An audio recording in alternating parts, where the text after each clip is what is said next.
Today we will be conducting training on gender and age discrimination in the workplace. Gender discrimination refers to treating individuals differently in their employment, specifically because they are a woman or a man. Age discrimination refers to treating individuals less favorably because of their age.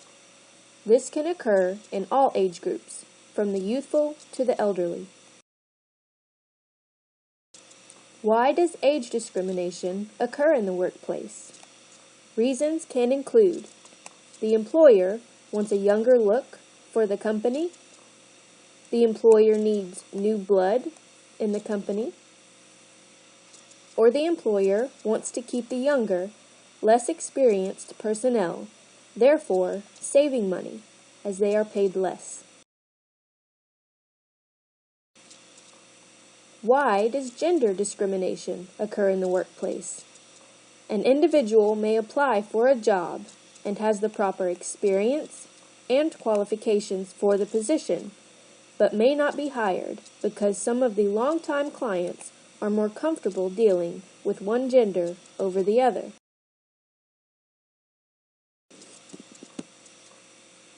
Some professions have traditionally been tailored to one gender over the other.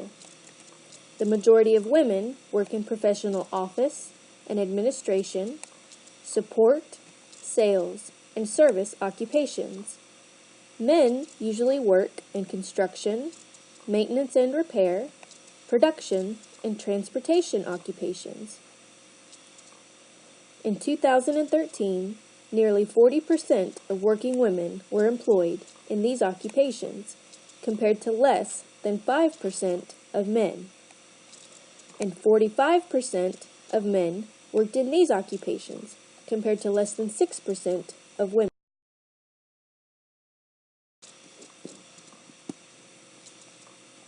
In 2013, median annual earnings in the United States for women working full-time year-round was $39,157 and $50,033 for men. The pay gap between men and women has narrowed since the 1970s due to women's progress in education and workforce participation.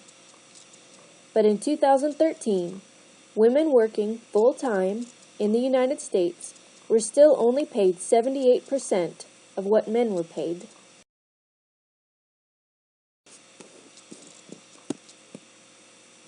In the healthcare organization, the employees work with the public. With any discrimination, the routine, service, and quality of care the public can receive is affected. Medical care is vital, and when an employee is mistreated, they may not work to their potential. There is no room for issues in the healthcare setting. Believing that an employer is fair improves workers' morale, and employees are less likely to be absent, therefore resulting in better care provided to patients. In June of 1941, the first presidential action ever taken against employment discrimination was signed by President Franklin D. Roosevelt.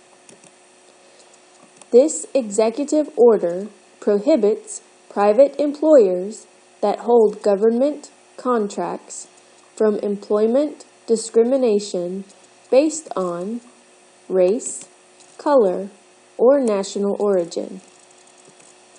President Roosevelt signed this the day before World War II to ensure there were no strikes or demonstrations disrupting the manufacture of military supplies. Even though this law was passed to prevent disruptions of military supplies, it started the beginning of preventing employment discriminations.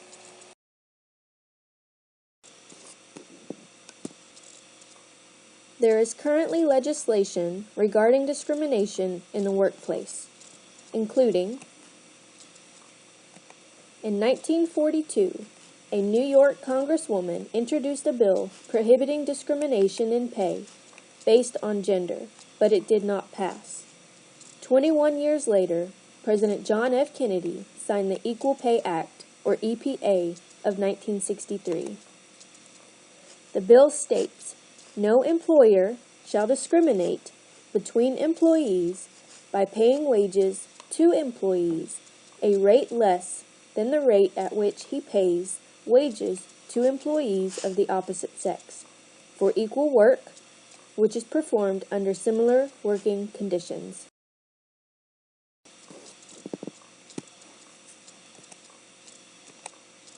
In 1964, President Lyndon B. Johnson signed the Civil Rights Act. It originated from President Kennedy, but was intentionally held in Congress.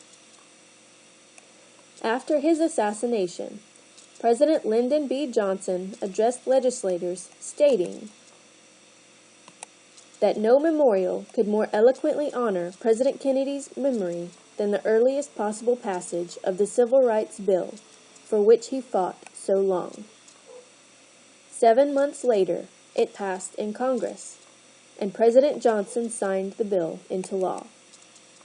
It contains 11 titles, and Title VII outlaws discrimination by employers based on race, color, religion, sex, or national origin.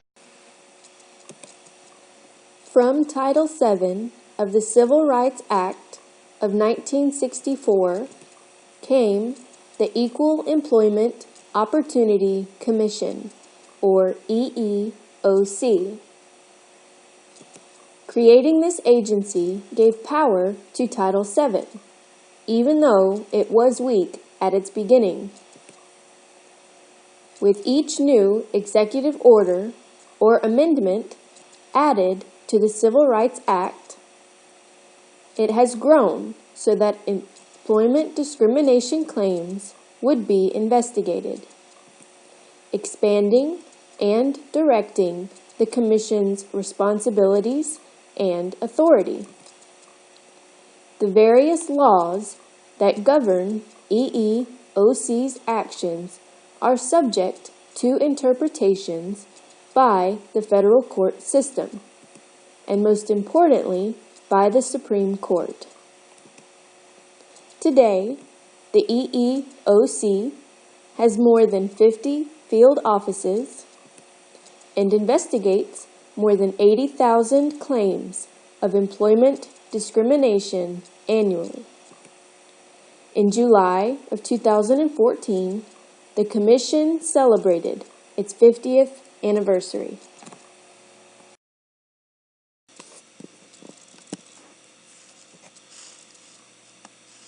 In 1967, President Lyndon B. Johnson also signed the Age Discrimination in Employment Act, or ADEA. It forbids employment discrimination against anyone at least 40 years of age in the United States, and only stipulated up to 65 years of age. In 1978, President Jimmy Carter amended the law, making several changes, including raising the age of employees to 70. In 1986, President Ronald Reagan amended the ADEA, completely removing the age limit.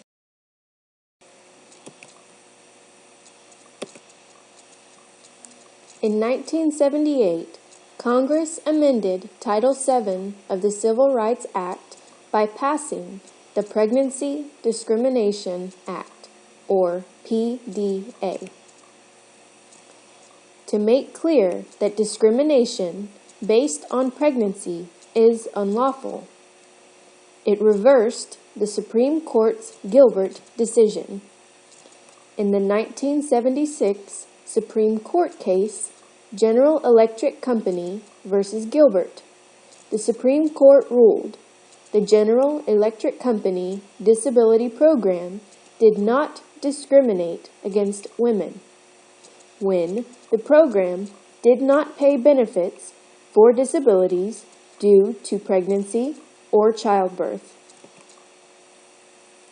The PDA extends the prohibition on pregnancy discrimination to include receipt of benefits under fringe benefit programs as other persons not so affected but similar in their ability or inability to work.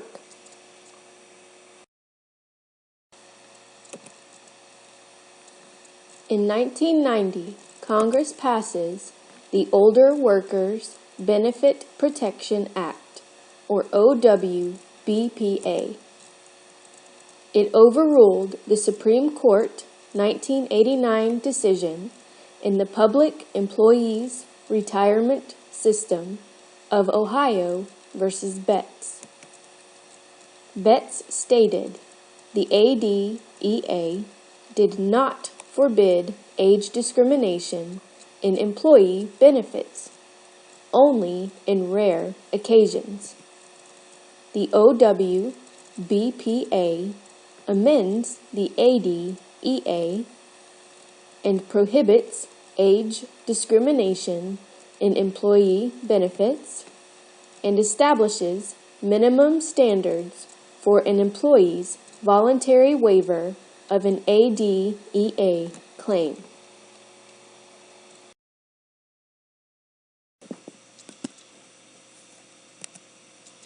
In 2007, Lily Ledbetter was one of few female supervisors at a Goodyear tire plant in Gadsden, Alabama. Her co-workers had bragged about their pay, and she learned she had been discriminated against after she received a note showing the salaries of 3 male co-workers. She filed a complaint with the EEOC, her case went to trial, and she was awarded nearly $3.5 million in compensatory and punitive damages. The Court of Appeals for the 11th Circuit reversed the verdict, stating her case was filed too late. They ruled that employees could not challenge pay discrimination if the pay decision occurred more than 180 days earlier. In 2009, President Barack Obama signed the Lilly Ledbetter Fair Pay Act. With this new act, the 180-day limit to file a claim resets with each discriminatory paycheck. To name a few of the trials and settlements involving discrimination, in 2011, in the case of Vasich versus City of Chicago, they alleged firefighter testing discriminated against women, stating it was not related to job performance or predictive of who would succeed as a firefighter. The city settled with the class in December after 2 years in court. In the case of Ellis versus Costco Wholesale Corporation in 2002, this settlement took over a decade to complete. The manager selection procedures were questioned, and they were accused of discouraging females from applying. The suit was filed in 2004, and the class was certified in September of 2012. In the case of Easterling versus State of Connecticut Department of Corrections in 2004, the physical fitness test of 1.5 miles run was not a business need. It discriminated against female candidates. Over 200 women who had applied for positions in 2004 or 2006 were certified for the class. In order to combat discrimination in the workplace, one must establish policies on such behavior. In regards to gender discrimination, with hiring, firing, and promotions, only in very limited situations should gender be a qualification for a job. It shall be prohibited for employers to treat one employee or job applicant differently than another based solely on gender, rather than job requirements or work performance. In regards to pay, employers shall be prohibited from paying unequal wages to men and women who perform jobs that require substantially equal skill, effort, and responsibility, and that are performed under similar working conditions within the same establishment. In regards to benefits, even though differences between the sexes may result in different benefit costs to an employer, the employer shall be prohibited to discriminate between men and women with regard to benefits. Employers shall not be allowed to condition benefits available to employees, their spouses, and families on whether the employee is the head of the household or principal wage earner in the family unit. That status bears no relationship to job performance and discriminatorily affects the rights of employees. In regards to age discrimination, statements or specifications in job notices or advertisements of age preference and limitations. An age limit may only be specified in the rare circumstance where age has been proven to be an occupational qualification.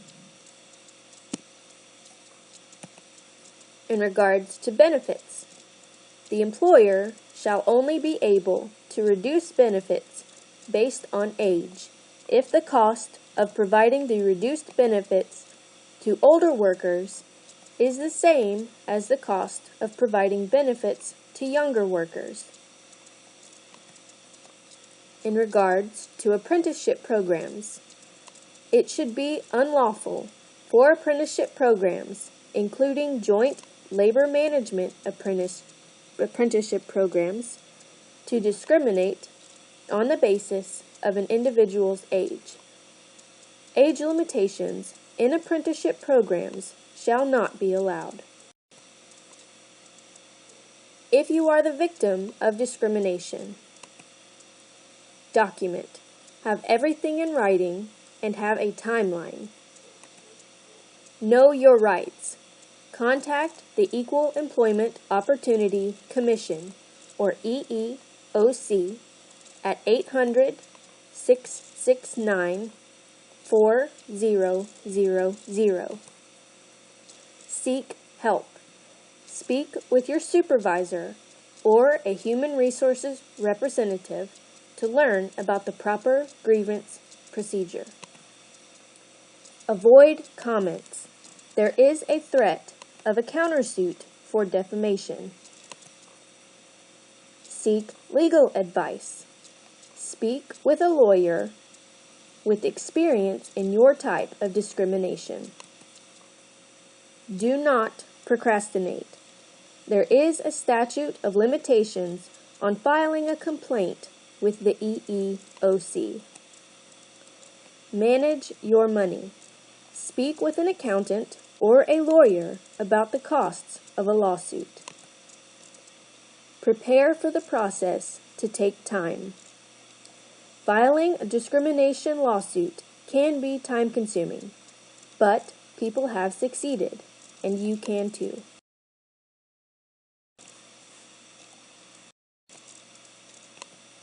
Thank you for your time. Training brought to you today by April Coggins, Diane Shemek, Danisha Mosley, and Sylvia Shelton.